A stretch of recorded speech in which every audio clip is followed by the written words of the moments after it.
받기를 원합니다. 주님을 찬양합니다. 주님을 사랑하십니까? 우리 옆 사람에게 주님 사랑합시다. 우리 이렇게 주님 사랑합시다.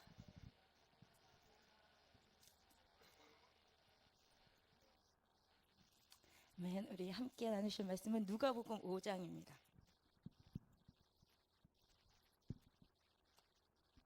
누가복음 5장 17절부터 26절을 함께 읽으시겠습니다.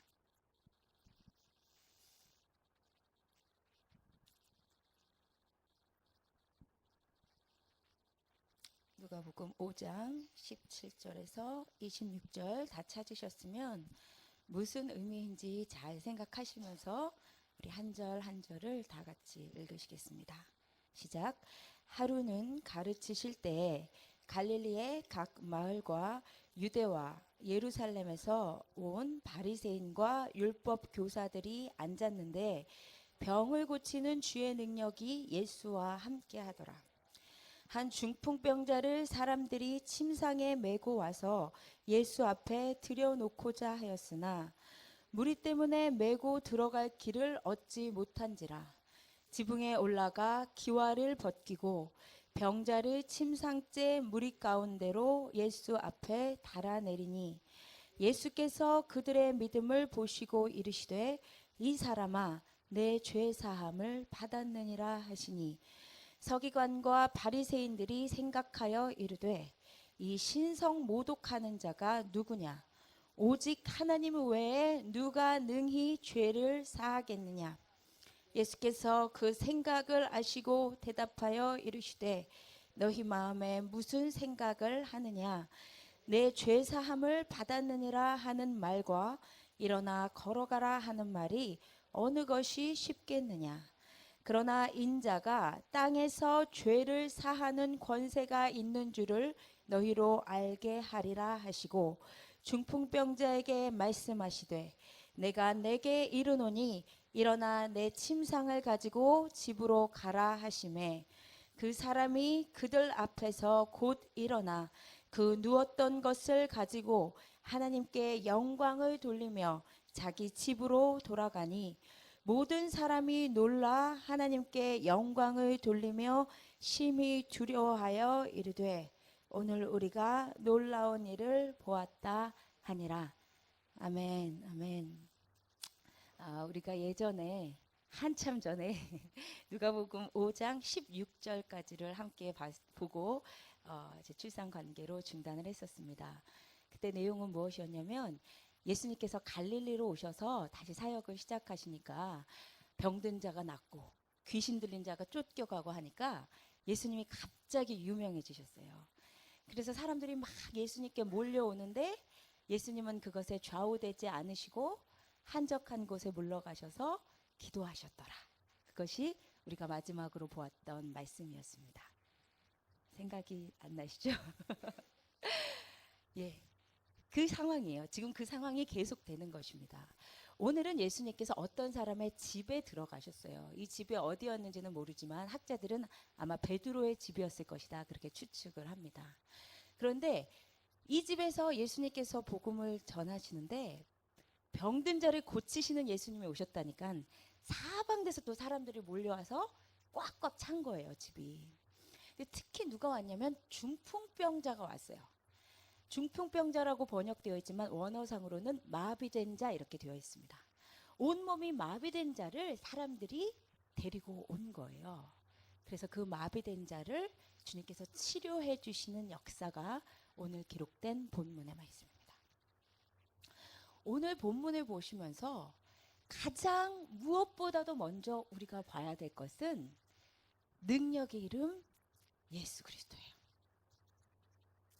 여러분, 이 중풍병자가 예수님 앞에 왔을 때 예수님께서 그를 향해 선포하신 첫 번째 메시지가 무엇이었어요? 20절에 봤더니 내 죄 사함을 받았느니라. 내 죄 사함을 받았느니라. 이것이 예수님께서 중풍병자를 향해서 선포하신 말씀이에요. 여러분, 죄 사함이라는 것이 무엇입니까? 우리 인간은 죄 가운데서 태어나서 죄 가운데서 살다가 죄 가운데 망할 수밖에 없는 어떻게 그 운명을 벗어날 수 없는 죄인들이에요.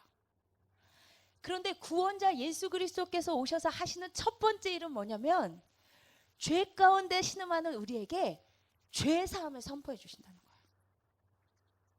죄 가운데 눌려서 살다가 지옥 형벌 받을 수밖에 없는 우리에게 너의 죄가 사하여졌다는, 우리의 영혼의 문제를 해결해 주시는 그 놀라운 은혜를 주시는 분이 예수 그리스도시라는 거예요. 그래서 예수 그리스도는 우리 영혼의 구원자가 되세요. 그 누구도 이 세상의 그 무엇으로도 이 영혼의 문제는 해결할 수 없어요. 멸망받을 이 영혼을.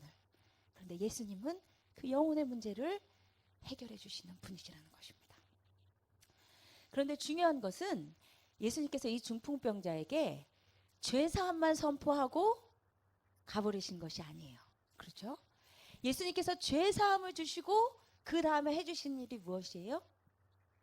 중풍병자를 일어나 걷게 해주셨어요. 아멘.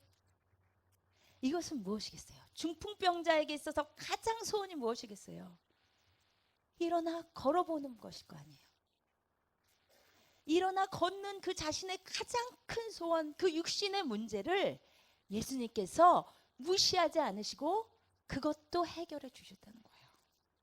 그러므로 여러분, 예수님께서 중풍병자에게 죄사함도 선포하시고 육신의 질병도 치유해 주셨다는 이 사실에서 우리가 반드시 기억해야 될 것은 우리가 섬기는 예수님이 얼마나 우리에게 복덩이가 되시는지, 영혼의 문제만 해결하시고 끝나시는 것도 아니고, 혹은 내 육신의 문제만 해결하시고 영혼의 문제는 못 건드리시는 분이 아니시고, 내 영혼과 육신의 모든 문제의 해결자 되시는 분이 예수 그리스도라는 거예요.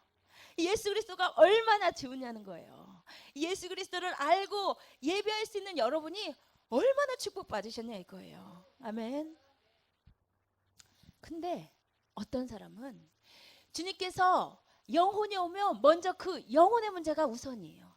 죄 문제가 해결돼야 되잖아요. 주님께서 그 문제를 먼저 해결하고 싶으신데 이 사람은 자기네 영혼의 문제에는 관심이 없고, 주님 내 비즈니스 좀 잘 되게 해주세요. 주님 나 지금 뱅크러시 된 거 해결해 주세요. 주님 내 남편 사업 좀 잘 되게 해주세요. 주님은 먼저 너 영혼의 문제를 해결하기를 원하시는데 계속 하나님께 육신의 문제만 아뢰는 사람이 있어요. 반면 어떤 사람도 있냐면요, 주님 앞에 왔는데 삶의 산적한 문제들을 갖고 있어요. 나는 질병에 찌달려서 너무 고생하고 있고, 가족관계는 다 깨져서 맨날 부부싸움하고 있고, 지금 삶은 엉망인데 그 문제는 하나도 주님께 안 가지고 나가는 거예요. 그러면서 말하기를 그런 걸로 기도하는 신앙은 세속적인 신앙이에요. 그런데 여러분, 아니에요. 주님은 영혼의 문제와 육신의 문제 모두에 관심이 있으세요. 성경에서 말하는 구원이라고 하는 것은 늘 전인적 구원이에요. 성경에서 말하는 구원은 늘 영혼의 구원 플러스 육신의 문제의 해결이에요. 주님께서는 우리에게 해결 못하실 육신의 문제가 하나도 없으세요. 여러분, 세속적인 신앙일 수가 없습니다. 왜냐하면 우리는 육신을 입고 사는 이 상황 가운데서는 우리 힘으로 해결할 수 없는 문제들이 너무 많거든요. 그렇지 않으세요?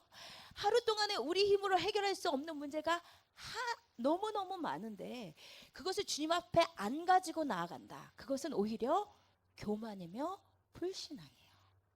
주님은 우리의 모든 문제에 관심 있으시고 우리의 모든 문제를 짊어지실 수 있는 분이시기 때문에 여러분, 영혼의 문제도 육신의 문제도 주님 앞에 부지런히 가서서 아뢰시고 해결받으시기를 주님의 이름으로 부탁드립니다. 네. 여러분, 출산의 문제, 육신의 문제잖아요. 개인적인 문제잖아요. 근데 지금 생각하고 돌아보면 하나님이 얼마나 그 과정 가운데서 정말 도와주셨는지 정말 감사하고 또 감사해요. 메디케이드 안 됐으면 제가 미국 땅에서 어떻게 아기를 낳겠어요? 하나님께서 메디케이드도 갑자기 되게 해주시고, 무엇보다도 제가 다 아시다시피 가정 출산을 계획하고 있었잖아요. 주제도 모르고 가정 출산은 아무나 하는 게 아니더라고요. 힘이 많이 세야 돼. 근데 제가 주제도 모르고 가정 출산을 하려고 생각을 했어요. 근데 하나님께서 정말 제가 감당할 수 없는 일을 하려고 하니까 그거를 하나님께서 이렇게 돌려주셨어요. 왜냐면 출산이 한 2주 반 정도 남았는데, 그러면은 애니타임이잖아요, 사실. 예정일이 딱 2주 반 남았으니까. 갑자기 저의 출산을 도와주기로 한 산파에게 이메일이 왔어요. 계약을 파기하겠다고. 돈 다 돌려주겠다고. 이유가 뭐냐 그랬더니 저희가 어포인먼트를 2번 미스했기 때문이래요. 근데 제가 그때 사역이 계속 겹쳐서 못 간다고 분명히 얘기하고 알았다고 하고 전혀 문제가 없었던 일이에요. 다 지난 일인데 도대체 무슨 일이 있는지 갑자기 연락이 와서 그 2가지 일 때문에 못 해준다는 거예요. 갑자기 그러니 제가 굉장히 너무 당황스러웠죠. 그래서 병원들한테 연락을 해보니까 다 안 된다는 거예요. 지금까지 뭐 체크업 우리 병원에서 받지 않았기 때문에 못 해준다는 거예요. 그러니까 제가 지금 애니타임인 상황에서 나올 수 있는 병원이 없었어요. 이멀전시밖에 없었어요. 그래서 당혹스러워서 하나님 앞에 기도를 하는데 하나님께서 어떤 이미지를 보여주시냐면 제 출산을 이렇게 생명 싸게 이렇게 푹 싸고 있는 그런 이미지를 하나님께서 주시면서 너의 출산이 내 보호 아래 있다. 그런 감동을 저에게 주시면서 너무 편안한 마음을 주셨어요. 걱정이 그냥 순간 사라지더라고요. 내 출산이 너의 출산이 나의 보호 아래 있다. 그렇게 감동을 주셨어요. 그래서 걱정을 안 했어요. 근데 정말로 며칠 있다가 갑자기 UNC 병원에서 먼저 연락이 왔어요. 이혜선이 자기 병원 시스템 안에 들어와 있는데 왜 안 오냐고. 알 수 없는 일인데 빨리 와서 체크업을 받으려는 거예요. 그래서 얼떨결에 간 거예요. 근데 나중에 알고 봤더니 UNC 병원이 이 지역에서 제일 좋고 제일 산모 위주의 출산을 하는 곳이래요. 하려고 해도 못 하는 곳이래요. 근데 거기 갔더니 뭐 왜 올 사람이 왜 이제 왔냐는 듯이 그냥 갑자기 체크업을 받고 거기에서 너무 정말 좋은 서비스 받으면서 출산을 하게 된 거예요. 그런데 특별했던 것은 뭐냐면 아기가 언제 나올지 모르잖아요, 산모도. 근데 아기 나오기 이틀 전부터 제 심령 가운데 계속 울려 퍼진 찬양이 있어요. 그게 뭐냐면 능력의 이름 예수, 권능의 이름 예수, 모든 강력을 파하는 이름 예수, 생명 되신 예수. 찬양 아세요? 이런 찬양이에요. 능력의 이름 예수, 권능의 이름 예수, 모든 강력을 다하는 예수, 생명 되신 예수. 이런 찬양인데 이 찬양이 한 이틀 전부터 계속 제 심령이 그 찬양을 24시간 부르고 있는 거예요. 계속 그 찬양을 부르는 거예요. 그러더니 이틀 있다가 출산하러 가서도 누워있는 와중에서도 제 심령이 계속 이 찬양을 부르면서 그 하나님의 따스한 임재 가운데서 시간은 오래 걸렸지만 변변치 못해서 시간은 오래 걸렸지만 정말 생명 되신 예수님께서 너무나 평안하게 생명을 주셨어요. 정말 하나님께서 작다고 하면 작을 수 있는 그 내 개인적인 문제도 그렇게 세밀하게 도와주시는 거예요. 성령님께서 그것도 신경 쓰시는 거예요. 여러분, 여러분에게 어떤 문제가 있으시든지 작든 크든 하나님께서는 여러분의 작은 신음에도 응답하시는 분이세요. 주님 앞에 여러분의 문제를 부지런히 갖고 오셔야 해결함을 받아요. 그런데 중요한 게 있어요. 18절이에요. 18절 같이 읽으십시다. 시작.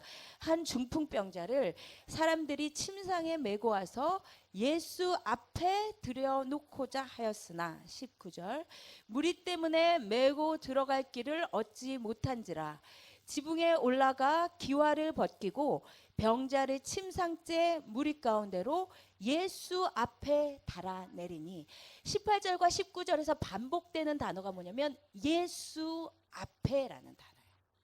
여기서 앞에라고 번역된 에노피온이라는 단어는 누구누구의 얼굴 앞에, 누구누구의 임재 안에라는 뜻이에요.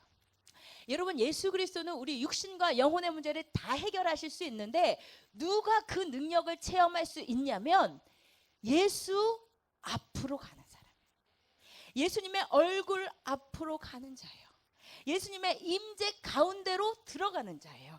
그 자가 예수 안에 숨겨진 온갖 좋은 것을 다 받아 누릴 수가 있는 거예요.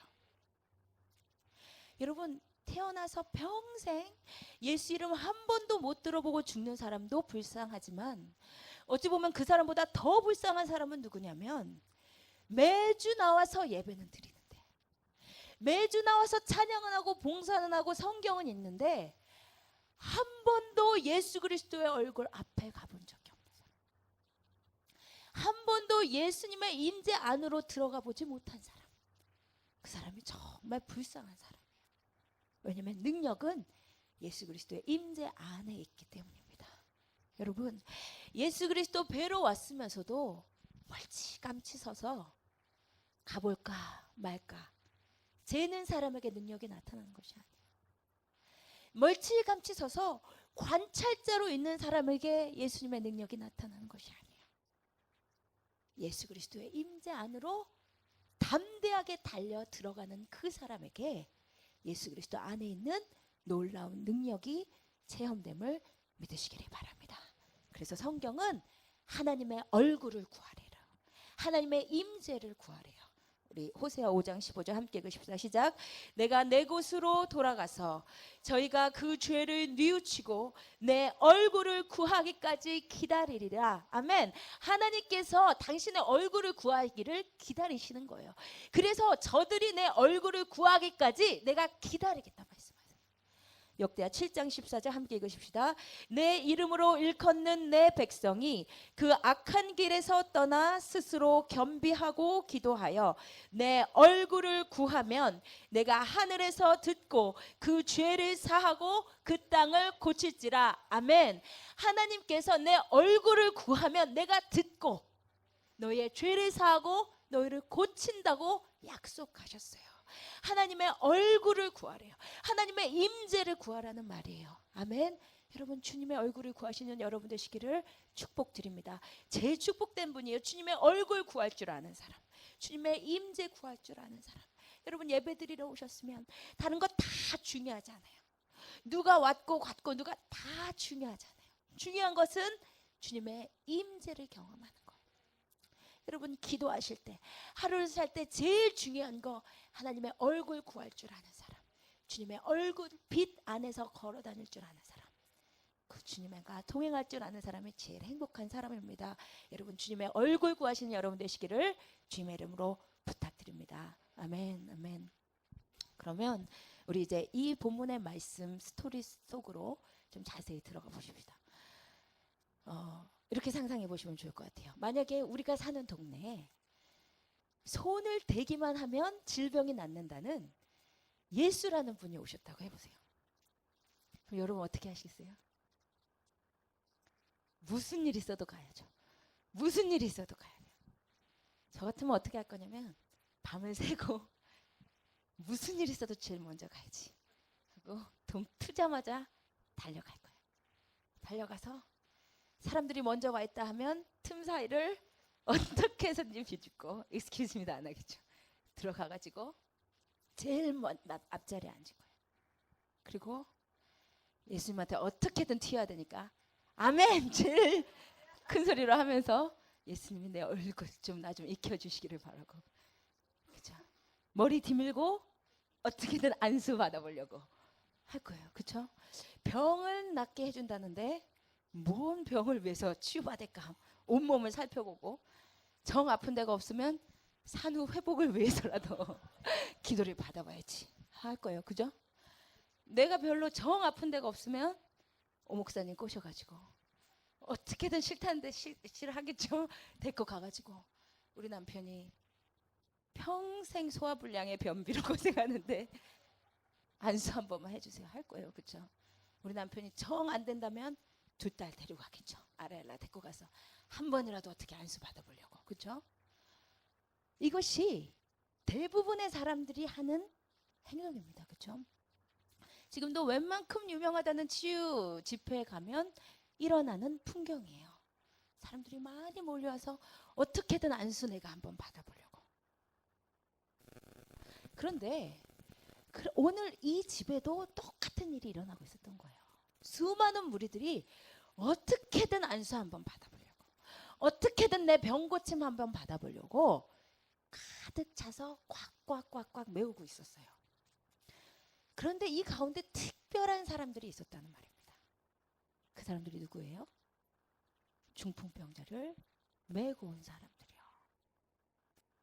이 사람들도 예수 그리스도께서 안수해 주셨으면 하는 아픈 부위가 있었을 것이고, 예수님께 상담받고 싶은 가정의 우환이 왜 없었겠어요? 그렇죠? 그래서 자기가 예수 앞에 가려고 생각을 해봤더니 중풍병자 생각이 나는 거예요. 나는 두 발로 얼마든지 일어나서 예수 앞에 갈 수 있지만 내 문제도 산적하고 힘드니까 내 문제 좀 해결받고 싶은데, 가만히 생각해 보니까 내 상황은 중풍병자보다는 나은 거예요. 나는 두 발로 걸어라도 갈 수 있지만 중풍병자는 내가 오늘 데리고 가지 않으면, 오늘 이 사람이 예수님 만나지 않으면 어쩌면 평생 침상에 누워 꼼짝하지 못할지도 모르는데, 그 생각에 미치자 도저히 자기 혼자 예수 만나러 갈 수가 없어졌던 거예요. 그래서 이 사람들은 자기 혼자 예수님 앞으로 가는 것보다 몇 배의 에너지가 드는 일을 하기로 합니다. 중풍병자의 집에 찾아갔겠죠. 아마 이 중풍병자는 평생 병에 고생하고 낫지 않았기 때문에 이제는 누가 와서 고친다고 해도 안 믿는 상태였을지 몰라요. 자포자기한 상태로 예수가 와서 고친다고 해도 안 가 하고 있었을 거예요, 아마. 그런데 그 자포자기에 빠진 중풍병자에게 예수라는 사람은 진짜 고친대, 이번에는 진짜래.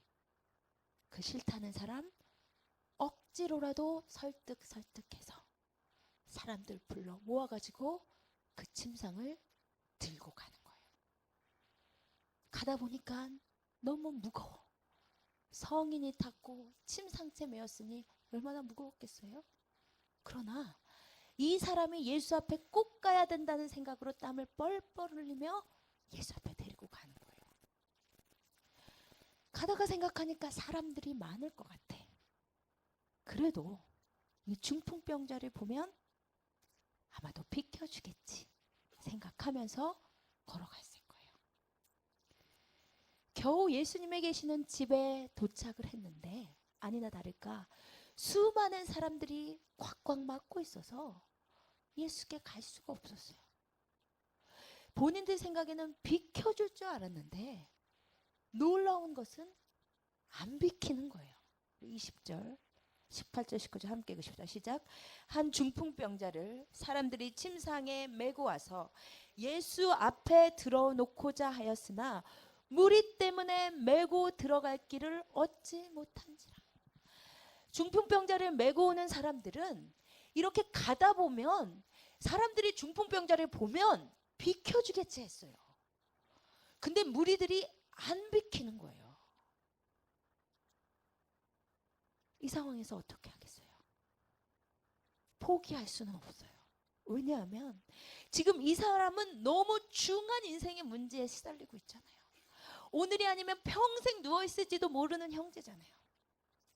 포기할 수 없었어요. 그래서 이 사람들이 이 중풍병자를 위해서 기상천외한 생각을 해냅니다. 지붕을 뜯기로 한 거예요.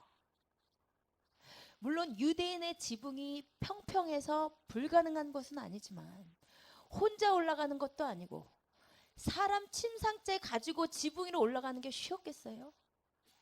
그런데 사람들이 밸런스를 맞춰서 겨우 이 사람을 올려서 지붕 위까지 데리고 간 거예요. 지붕을 뜯은 거예요. 예수 앞으로 줄을 묶어서 달아내린 거예요. 그런데 또 놀라운 일이 거기서 벌어졌어요. 이 중풍병자를 메고 온 사람들은 생각했어요. 아, 이렇게 걷지 못하는 형제가 걷는 것을 보면 사람들이 기뻐하겠지. 사람들이 하나님께 영광을 돌리겠지. 그런데 또 무슨 일이 일어나는 줄 아세요? 보통 사람도 아니고 신앙이 제일 좋기로 유명한 바리새인들, 성경을 다른 사람보다 훨씬 많이 알아서 가르치기까지 한다는 율법학자들이 날카로운 눈으로 쳐다보고 있는 거예요. 이 신성모독하는 자가 누구냐 하고 있는 거예요. 여러분, 이 오늘 성경의 스토리는 우리에게 세 유형의 인물들을 보여주고 있어요. 첫 번째는 중풍병자를 메고 온 사람들입니다. 이 사람들은 어떤 사람들이냐면 예수 앞에 가면 인생의 문제가 해결된다는 믿음이 있었어요. 그런데 이 사람들은 그 믿음을 자기 자신의 문제만을 해결하는 데 사용하지 않은 사람들이에요. 이 사람들에게도 예수님이 좀 만져주셨으면 하는 아픈 부위가 있었고, 예수님이 해결해 주셨으면 하는 인생의 문제가 있었지만, 이 사람들은 예수님을 만날 수 있는 그 귀한 기회를 자기보다 더 중한 인생의 문제에 시달리는 사람을 위해서 양보한 거예요. 그리고 그 사람을 예수 앞으로 힘들게 데리고 간 사람들이에요. 나보다 더 고통받는 지체, 나보다 더 어둠 가운데 있는 형제 자매를 잊어버리지 않고 그 믿음을 그들을 살리는 데 사용한 사람들이 중풍병자를 메고 온 사람들이에요. 두 번째 유형이 있어요. 무리들. 이 사람들은 또 어떤 사람이냐면 예수 앞에 오면 인생의 문제가 해결된다는 믿음이 있었어요. 그런데 이들은 그 귀한 믿음을 자기 자신만을 살리는 데 사용한 사람들이에요. 이 사람들의 최대 이슈는 나였어요. 내가 조금 더 건강해졌으면 좋겠고, 내가 조금 더 잘 됐으면 좋겠고, 내가 조금 더 잘 살았으면 좋겠고, 내 남편이 조금 더 비즈니스 잘 됐으면 좋겠고, 내 자녀들이 조금 더 좋은 대학 갔으면 좋겠고, 내 문제가 너무 시급한 나머지 자기보다 훨씬 고통받는 지체는 쳐다볼 겨를이 없었던 나에게만 꽂힌 신자의 모습이 바로 무리들이에요. 세 번째 유형이 있습니다. 바리새인과 율법학자들. 이 사람들은 누구냐면 예수님 잘 믿기로 소문난 사람들이에요. 기도도 다른 사람보다 훨씬 많이 하는 사람들이에요. 성경도 다른 사람보다 훨씬 잘 아는 사람들이에요. 그런데 이 사람들에게는 예수 앞에 오면 문제가 해결된다는 믿음이 없었어요. 근데 그 믿음이 없었을 뿐만 아니라 예수 앞에 와서 생명을 살리는 역사가 일어나는데 그것을 날카로운 눈으로 쳐다보면서 그건 내 신학에 의하면 옳지 않아. 그거 성경에 의하면 없는 것 같아. 이건 좀 이상해. 이것은 내가 보고 자란 신앙 스타일이 아니야 라고 나의 신앙 기준과 나의 신념과 나의 지식으로 생명을 살리는 역사까지 비판하는 사람들이에요. 여러분, 이 세 유형 중 어떤 유형에 속하시는 분들이십니까? 여러분, 이 시대 기독교의 가장 큰 문제점은 무엇이냐면 교회 와서 주님을 찾는 대부분의 신자들이 두 번째 아니면 세 번째 유형이라는 거예요. 대부분이 두 번째 아니면 세 번째예요, 여러분. 여러분, 세 번째 유형이 얼마나 많은 줄 아세요? 아이러니컬하게도 바리새인과 율법학자처럼 다른 사람보다 성경 많이 안다는 목사님들, 다른 사람보다 기도 많이 한다는 교회 리더들, 오랫동안 신앙생활했다는 모태신앙들, 남보다 더 교회에 대해서 잘 안다는 분들 중에 세 번째 유형이 얼마나 많은 줄 아세요? 예수 앞에 와서 죽었던 영혼이 살아나는 거예요. 죽었던 아이들이 살아나고 생명이 사는 거예요. 그러면 그것 때문에 기뻐해야 될 거 아니에요. 그런데 저거는 내가 볼 때 좀 이상해. 난 저런 신앙은 본 적이 없어. 내가 자란 교회는 저러지 않았어. 예배는 왜 이렇게 광적이야? 찬양은 왜 저렇게 시끄럽게 해야 돼? 이단인 것 같아. 생명이 살아나는데 그것을 기뻐해도 모자를 망정. 본인의 기준으로 그것을 날카롭게 비난하고 판단하고 있는 수많은 이 시대의 기독교 리더들이 율법학자와 바리새인들 같습니다. 그런데 여러분, 진짜 문제는 사실 세 번째 유형이 아니에요. 진짜 암적인 존재는 두 번째 유형이에요. 무리들이에요. 어떤 자들이라고요? 예수 앞에 오면 병 고칠 줄 알고, 예수 앞에 오면 문제 해결할 줄 알고, 예수 앞에 오면 하나님께서 나를 만지신다는 것을 아는데 그 모든 믿음과 신앙이 다 자기를 위한 거. 다 나만 하고 있는 사람. 내 남편 진급이 더 급한데, 우리 자식 지금 대학 가게 생겼는데, 나 지금 당장 지금 돈이 없어 죽겠는데, 사람이 죽어가건 말건 주님 나만 봐주세요 하는 이 시대의 만연한 신자들의 이기병을 보여주는 것이 두 번째 유형이라는 거예요. 근데 여러분, 오해하지는 마세요. 주님 앞에 설교 서두에 말씀드린 것처럼 주님 앞에 내 문제를 가지고 오는 신앙은 귀한 신앙이에요. 그렇게 안 하시면 안 돼요. 근데 무리들의 문제는 나만이었다는 데 있습니다. 나만 바라봐 달라는 거예요.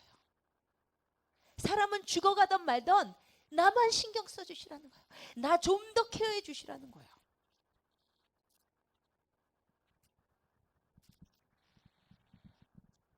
여러분, 하나님께서 가장 원하시는 것이 뭔지 아세요? 여러분, 하늘아버지가 제일 기뻐하시는 것이 뭔지 한번 생각해 보셨어요? 나만 하기 전에 하늘아버지가 뭘 제일 기뻐하실까? 여러분, 제가 엘라를 낳고 제일 행복한 순간이 언제냐면,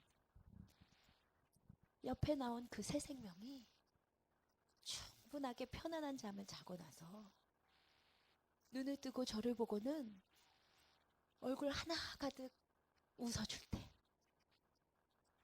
그때 정말 애간장이 다 녹아요. 행복하다는 말로도 모자라.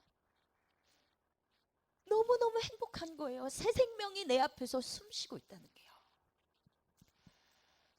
어느 날은 그 은혜가 너무너무 뼈에 사무치게 하나님께 감사해서, 하나님 너무 감사합니다. 하나님 정말 어떻게 이런 생명을, 역시 우리 하나님은 째째하지 않으셔. 한 번 주시면 확실한 선물을 주시는데 생명을 주시더라고요. 생명을 주시는 이 은혜가 너무 귀해서 하나님 정말 너무 감사합니다. 그렇게 주님 앞에 눈물로 기도하는데 하나님께서 저에게 꼭 그렇게 말씀하신 것 같았어요. 혜선아,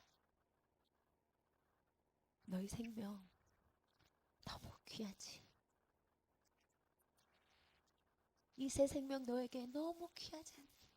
주님 너무 귀해 죽겠어요. 새 생명이 너무 귀해요. 혜선아, 내가 가장 기다리는 순간이 새 생명이 나에게 와서 안기는 순간이란다. 내가 가장 기뻐하는 순간이 새 생명이 나에게 와서 안기는 그 순간을 내가 가장 기다린단다. 하나님께서 그 마음을 부어주시는 거예요. 하나님께서 가장 기뻐하시는 길은 여러분이 주님 앞에서 일어나 걷고 춤추며 잘 되는 것도 하나님 앞에 기쁨이고 귀한 것인데, 죽어가는 형제들도 있잖아요. 아버지 자식인데 죽어가는 자식도 있잖아요. 집 나간 아이들도 있잖아요. 우리 안에 들지 않은 양이 있잖아요. 그 양도 예수님이 인도하셔야겠다고 하셨잖아요. 어둠 가운데 신음하는 그 영혼, 주님 앞에 다시 돌아와 아버지라고 하늘아버지 다시 부르는 그 순간을 주님께서 가장 기다리시는 거예요. 그 순간을 가장 기뻐하시는 거예요, 여러분. 그런데 문제는 신자들이 먼저 믿는다는 사람들이 아버지 자식이라고 하는데 다 나만 하고 있는 거예요. 나 조금 더 나아지게, 내 문제 조금 더 해결해 주시고요. 주님, 나 좀 봐주세요.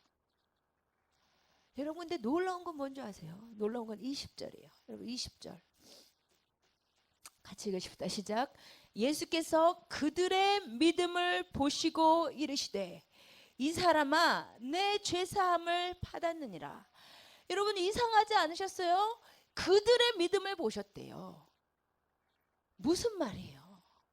나 좀 봐주세요, 나만 봐주세요, 나만 봐주고 나만 봐주세요 하고 있는 무리들을 예수님이 보신 것이 아니고, 예수님이 나를 좀 봐주셨으면 좋겠지만 나보다 더 죽어가는 형제, 힘들게 끌고 온 그 사람들을 예수님 보셨다 이거예요. 예수님께서 그들을 보셨다 이거예요. 예수님께서 그들의 믿음을 보셨다 이거예요. 여러분, 주님께서 언제 우리를 기뻐하시고 우리의 문제를 테이크어 해주시겠습니까? 나만 할 때도 은혜가 있어요.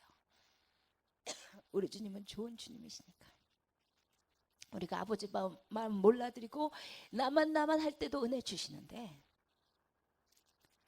그때보다도 나도 급하지만 나보다 더 고통받는 영혼들 힘들게 주님 앞으로 끌고 올 때 주님께서 나를 봐주시는 거예요.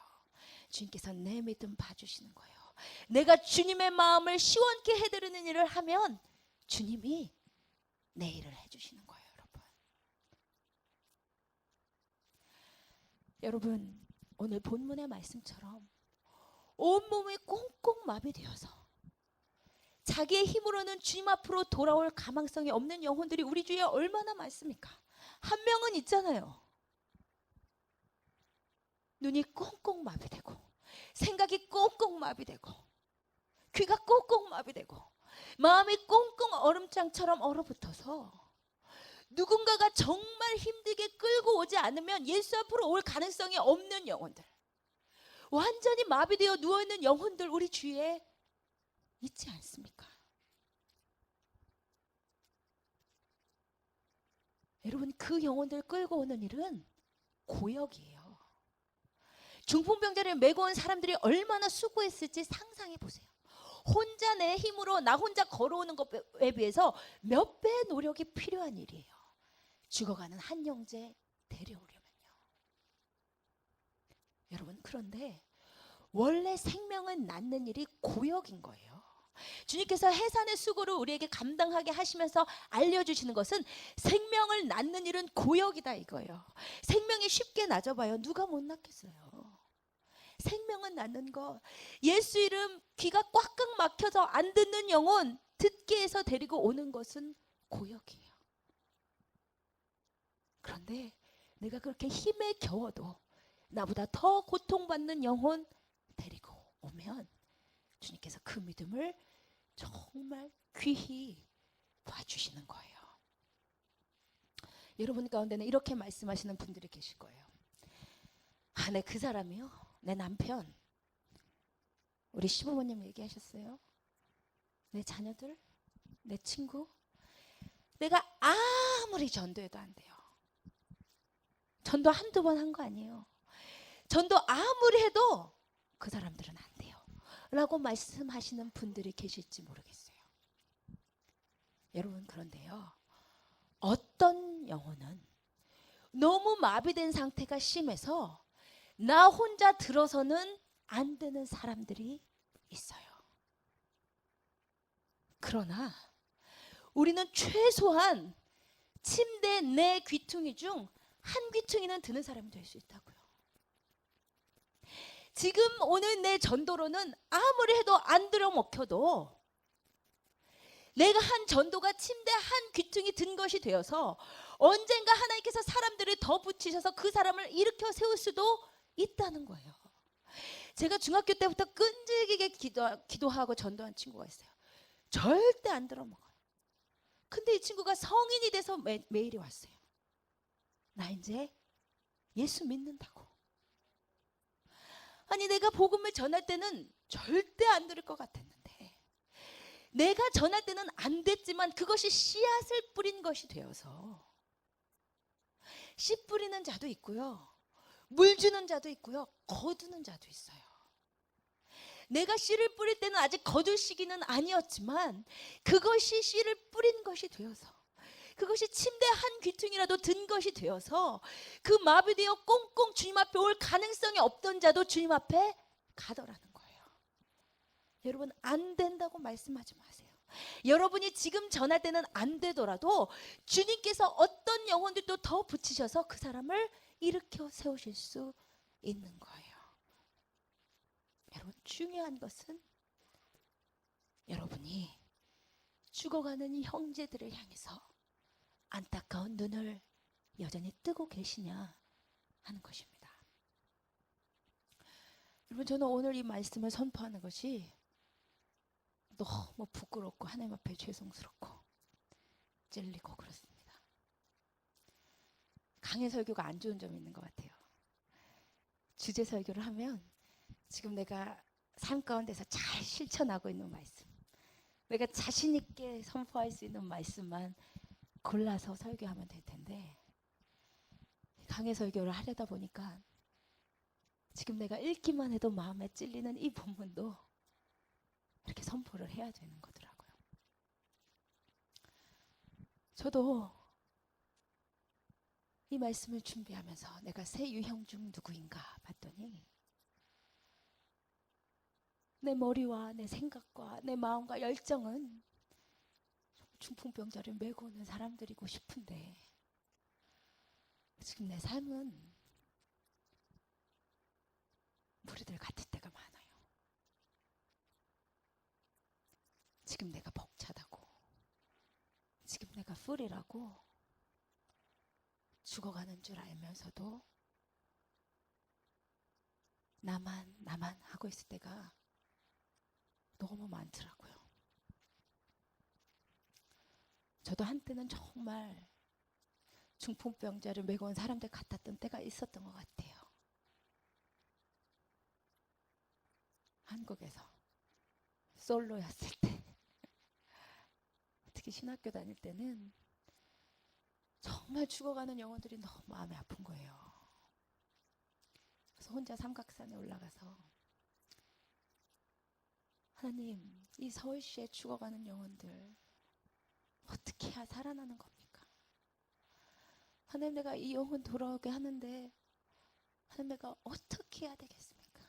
하나님, 이 한 몸 받으시옵소서. 내가 이 한 몸 불살라서 정말 죽어가는 영혼들 구하고 싶습니다.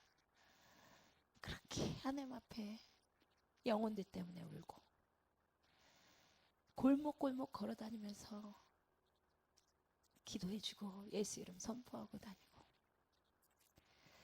예수 이름 안전하면 하루를 살지 않겠다 다짐하고 만나게 하시는 사람마다 주님께서 주신 영혼인가 보다 하고 전도하고 다니던 시절이 있었어요. 어떤 적도 있었냐면 한국의 중고등학생들이 너무 불쌍한 거예요. 예수 모르고 공부만 하는 모습이 너무 불쌍해. 그래서 기도하다가 아이디어를 냈어요.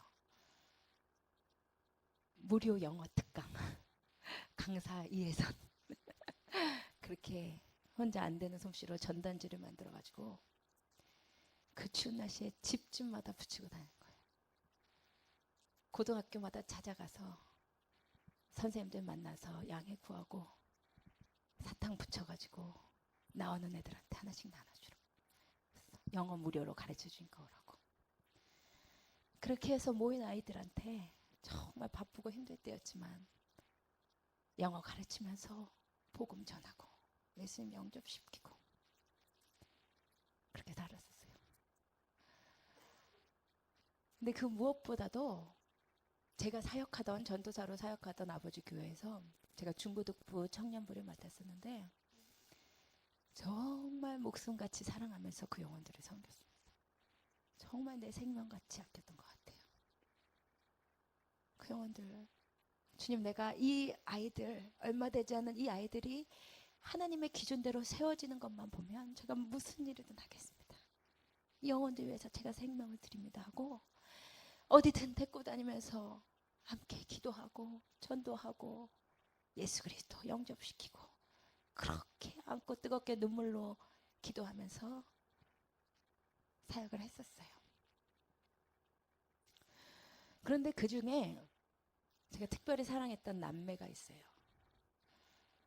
누나랑 남동생인데 이 아이들이 3살 때 저희 교회에 왔어요.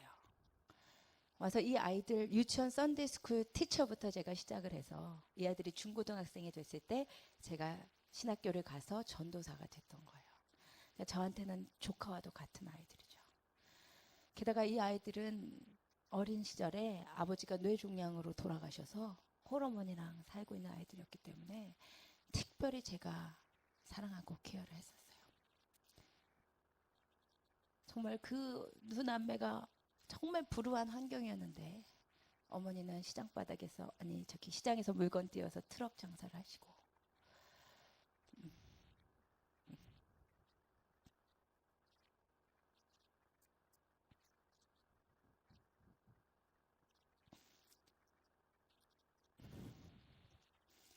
근데 제가 그 아이들 정말 주일마다 우리 영혼들을 위해서 죽자, 영혼들을 위해서 살자 하면 그렇게 어린 몸을 바스를 떨면서 은혜 받고 함께 기도하던 귀한 자매예요. 두 남매. 근데 그 누나가 선교사가 되겠다고, 전도사님 같은 선교사 된다고 제가 다닌 서울신학대학원에 학부를 들어갔어요. 서울신학대학교를 들어갔어요. 그렇게 사랑하던 영혼들인데 제가 미국에 와서 사역을 하다 보니까 너무 제가 투머친 거예요. 삶이. 우리 딸도 키워야 되고 우리 주님께서 또 새로이 맡겨주신 영혼들이 있잖아요. 내가 이 영혼들도 제대로 지금 케어를 못하고 있는데 성에 너무 안 차는 거예요. 제가 정말 목숨을 다해서 사역을 했었기 때문에. 한국에 있는 영혼들은 주님 앞에 맡기자 하고 제가 마음에 딱 선을 그어버렸어요. 아이들이 계속 연락이 와도 기도해줄게, 기도하고 생각나면 그냥 기도하고 이렇게 마음의 선을 그어버렸어요. 근데 특히 우리 이 남매 중에 우리 누나는 우리 자매가 계속 저한테 페이스북으로 항상 일마다 때마다 연락을 했어요. 한때는 이런 메일을 보냈어요. 전도사님 잘 지내세요? 오랜만이죠.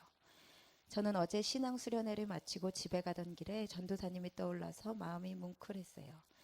제가 받은 가장 큰 축복은 전도사님을 만나 전도사님의 신앙을 보고 배우고 자란 거. 이것만큼 제 인생에 영향을 끼친 건 아마 없을 거예요. 전도사님 전 중고등학교 때 우리 전도사님처럼 영혼을 사랑하고 전도사님이 나에게 좋은 영향을 미친 것처럼 나도 누군가에게 그러한 사람이 되었으면 좋겠다는 생각을 참 많이 했어요. 요즘은 어릴 때 그 생각을 했던 게 많이 떠올라요. 전도사님 미국에서 영혼을 위해 힘쓰시는 일에 하나님의 큰 역사가 일어나길 기도할게요. 사랑하고 축복해요. 이 메일을 받고 참 그날 너무 행복했어요. 정말 나의 그 작은 헌신이 한 영혼에게 이렇게 영향을 미쳤구나. 하나님께서 열매를 주셨구나 하고 너무너무 기뻤었어요. 그런데 계속 연락 오던 자매가 한 6개월 정도 전에 연락이 뚝 끊긴 거예요. 그럴 리가 없거든요. 근데 제가 얼마나 무리들 같은 자인지 6개월이고 연락이 없으면 이상한데 한 번 연락해 볼 만 하잖아요. 근데 나는 이게 딱 지금 하비스터스 우리 가족 더 이상은 못한다. 이렇게 거놓고 이렇게 내 영역 내 문제 딱 거놓고 이상하다 이상하다 하면서도 연락 한 번을 제가 안 한 거예요.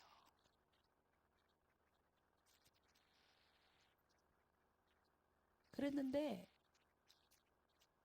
출산 예정일 아기 낳기 딱 2주 전에 믿을 수 없는 소식을 한국에서 들었어요. 우리 두 남매가 신천지에 빠졌다는 거예요. 믿어지지가 않는 거예요.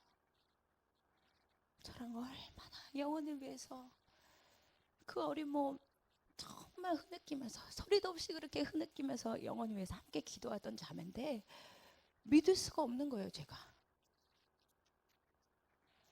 그런데 여러분, 제가 얼마나 이기병에 빠졌는지.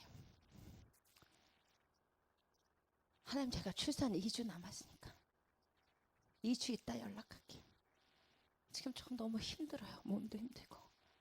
아기 낳고 연락할게요 하고 연락을 미뤘어요.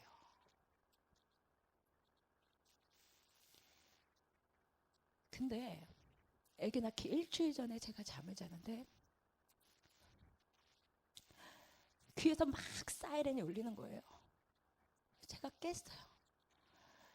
갑자기 귀에 사이렌이 울리듯이 드는 생각이, 만약에 우리 그 두 남매가 신천지에 빠진 게 사실이라면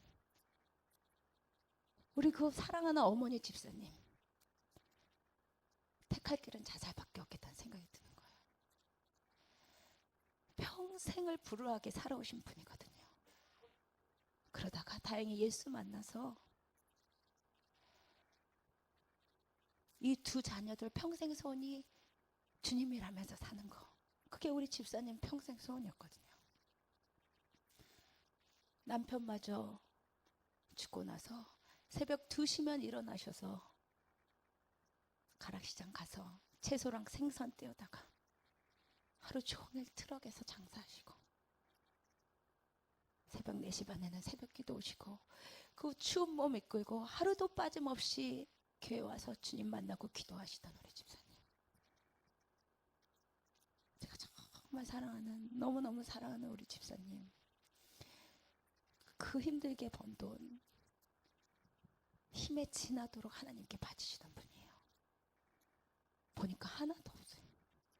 힘에 지나도록 주님을 위해서 사시던 그분인데, 만약에 두 아이들이 신천지에 빠진 게 사실이라면 내가 우리 집사님을 아는데 자살밖에 길이 없으시겠다, 그런 생각이 사이렌이 너무 울리는 거예요. 그래서 급하게 한국에 전화를 했어요. 몇 번 전화하는데 통화가 안 돼요.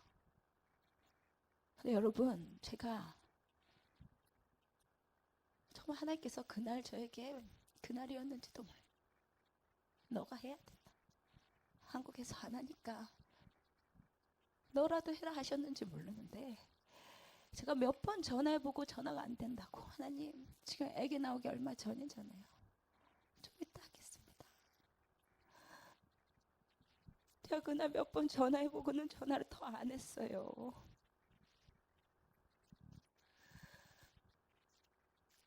그리고는 내 출산만, 나만 하나님께 기도한 거예요.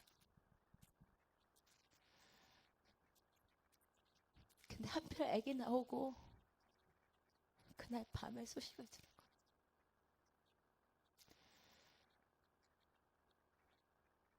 그날 밤에 하필 소식이, 우리 집사님이 극단적인 선택을 하셨다는 소식을 제가 하필 그 심신이 약해져 있는 그 시간에 들은 거예요. 제가 하나님께 너무너무나 울고 기도했던 이유는 우리 집사님이 불쌍해서만이 아니에요. 그때 내가, 집사님 길이 있어요, 애들 데리고 미국 오세요, 제가 어떻게든 책임질게요, 우리 집사님에게 다른 길이 있다는 것을 가르쳐 드렸으면 우리 집사님이 그러셨을 리가 없는데, 우리 집사님이 사는 세상에서는 다른 길이 없는 거예요. 할 수 있는 사람이 나였는데 제가 이기병에 빠져서 나만 봐주시라고 그 귀한 영혼 그렇게 되도록 놔둔 거예요. 제가 하나님 앞에 탈진하도록 울면서, 주님 정말 너무 죄송합니다, 주님 정말 너무 죄송합니다, 우리 집사님 어떻게 합니까 하는데, 주님께서 내가 그 두 자녀 포기할 수 없다 하시는 거예요. 하나님께서 그 두 자녀들 포기할 수 없다는 거예요. 너가 하라 하시는 거예요. 지금은 완전히 고아가 된 그 자녀들, 그 교회들이 그렇게 많은데 지금 신천지가 돌보고 있다는 그 자녀들, 너가 내 품으로 돌려내라. 얼마나 이기적인지. 기도 안 하고 또 살다 보면 그냥 나만 살고 싶은데 주님 앞에 가면 주님이 그 자녀들 포기 못 하신다. 하나님, 제가 하겠습니다. 제가 꼭 하겠습니다. 지금 제 할 수 있는 수단과 방법을 다 쓰고 있지만 신천지가 얼마나 눈과 귀를 막았는지, 저한테 그럴 아이가 아닌데 연락도 안 받고 답도 안 하고 저랑 연결할 수 있는 것을 다 끊어요, 일부러. 그런데 하나님, 제가 기도하고 나아갑니다. 어떻게든 끄집어내올 수 있도록 기회를 주세요. 이렇게 기도하고 있어요. 여러분, 이기병에 빠진 한 신자가 죽어가는 영혼을 그냥 죽여버리는 거예요. 여러분, 우리가 이렇게 다 멀쩡하게 예배드리지만, 여러분 주 옆에 분들도 다 멀쩡해 보이지만 사실 멀쩡하지가 않잖아요. 죽어가고 있는 영혼들이 얼마나 많아요, 여러분.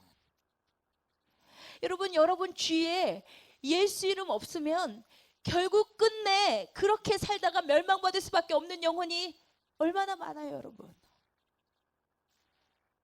그런데 그 영혼 생각하는데 아무렇지도 않다. 여러분, 그것은 그리스도인 아닙니다.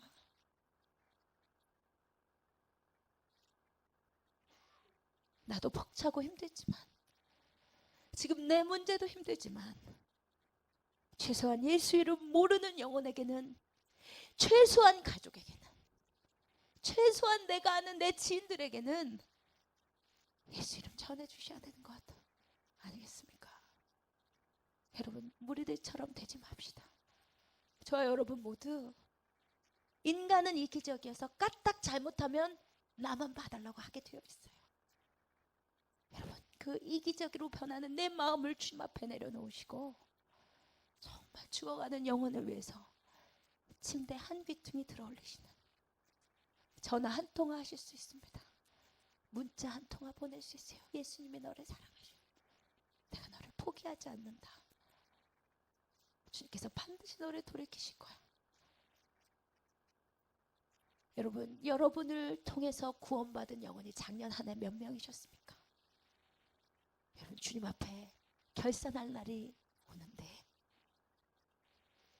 평생 주신 그 시간 동안 나를 통해서 구원받은 사람이 한 사람도 없다면, 하나님 앞에 내어놓을 것이 하나도 없다면, 여러분 주님 앞에 가서 무엇이라고 하시겠습니까? 내 전도가 때로는 허공을 치는 것 같고, 내 전도가 때로는 쓸데없는 짓인 것 같아도, 여러분, 씨를 뿌리는 자의 심정으로, 침대 한 귀퉁이라도 들어 올리는 자의 심정으로 여러분 주위에 있는 마비된 중풍병자들 주님 앞으로 오게 하는데 사용되시는 여러분 되시기를 주님의 이름으로 축원드립니다. 우리 다 같이 일어나시기를 원합니다.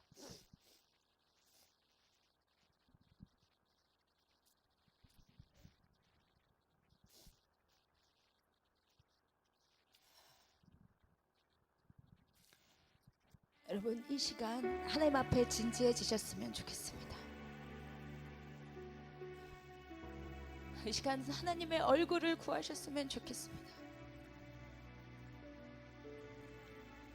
여러분이 하나님의 얼굴 앞에 서신다면 분명히 세 가지가 보이게 되어 있습니다. 하나는 영광스러운 하늘아버지가 보여요. 두 번째는 죄악으로 가득한 내 자신이 보여요. 그리고 세 번째는 죽어가는 내 형제 자매가 보이게 되어 있습니다. 여러분, 저도 지금 가장 이기적이어 싶어지는 시간인 것 같습니다. 하나님, 나 너무 벅찹니다. 그냥 애기만 키우고 싶습니다. 이렇게 하나님께 솔직하게 말씀드리는데, 제가 이 찬양만 부르면 하나님 앞에 눈물로 헌신하던 그때가 다시 떠오릅니다. 그렇습니다. 주님, 내가 무엇을 위해 사는데, 내가 무엇이라고 헌신했었는데, 내 생명 다 바치겠다고 내 생명 받으시옵소서 해놓고 이제 와서 조금 힘들다고 엄살부리는, 그것이 주님의 마음을 아는 자녀의 모습이겠습니까? 여러분, 중풍병자를 메고 오는 것이 그렇게 어렵지만 하나님께서 너 혼자 다 해라 하지 않으세요. 동역자를 붙이시고 예수님께서 친히 같이 들어주시는 거예요. 여러분의 영혼을 펄스하시기만 하시면, 여러분의 영혼을 바라보시기만 하시면, 여러분을 통해서, 여러분의 그 수줍은 전도를 통해서 주님께서 중풍병자들을 일으켜 주실 거예요. 여러분, 우리 이 시간 다시 한번 이기병에 빠진 우리 자신을 주님 앞에 바라보면서, 주님, 내가 여기 있사오니 나를 써주소서. 가진 것 모두 다 주께 드리오니 주 받으옵소서. 주님 앞에 간절히 고백하면서 나가시겠습니다.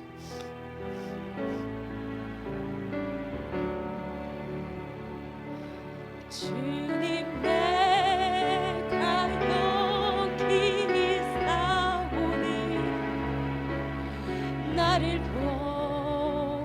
보내소서.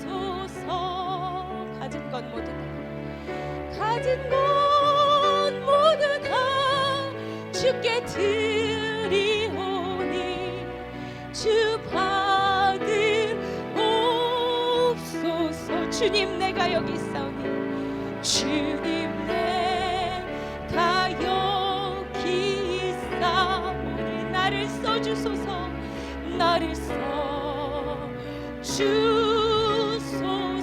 가진 것 모두 다, 가진 것 모두 다 주께 드리오. 주 받으옵소서. 주 받으옵소서. 할렐루야, 할렐루야,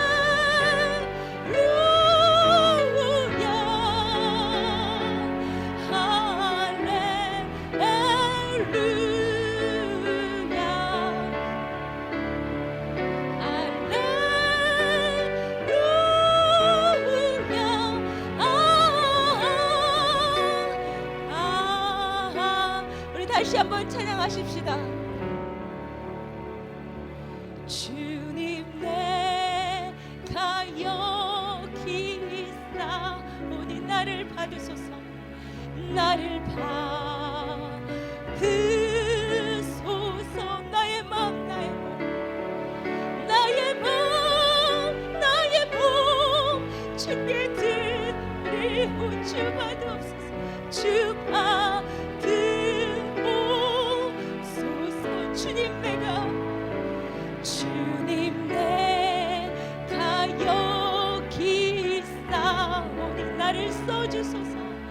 나를 써주소서. 가진 것 모두 다 주께 드리. 주님, 받으옵소서. 주 받으옵소서.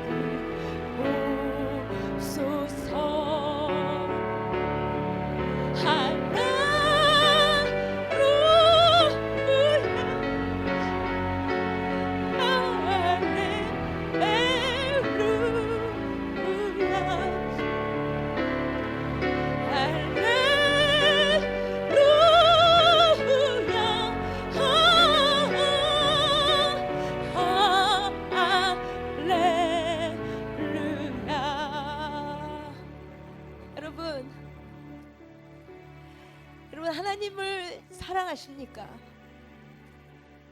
사랑에는 헌신이 따르게 되어 있습니다. 사랑한다고 말로 하기는 쉬운데 몸으로 보여드리기는 어려워. 형제들아, 우리가 말과 혀로만 사랑하지 말고 행함과 진실함으로 하자. 여러분, 하나님을 말과 혀로만 사랑하지 마십시다. 행함과 진실함으로 사랑하십시다. 하나님을 사랑하는 행함은 죽어가는 영혼 일으켜 세우는 거예요. 아픈 영혼 같이 만져주는 거예요. 그래도 나는 살만하잖아요. 그래도 나는 살만했는데 영혼이 죽어간데도 내가 우선이었습니다. 죽었는데도 내가 우선이었습니다.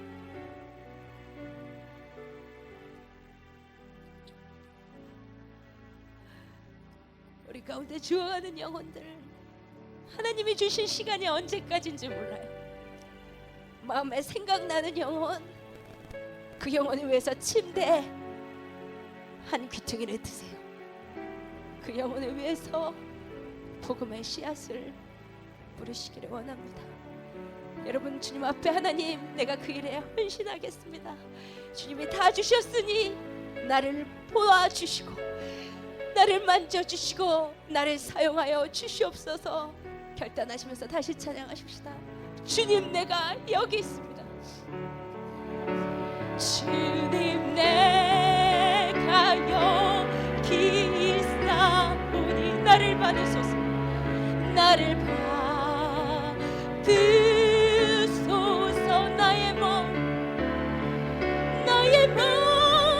나의 몸 주께 드리오니 주 받으옵소서. 주님, 내가 여기 있사 나를 써주소서. 나를 써주소서. 가진 것 모두 다 주께 드릴 주 받으옵소서. 주 받으옵소서. 할렐루야 할렐루야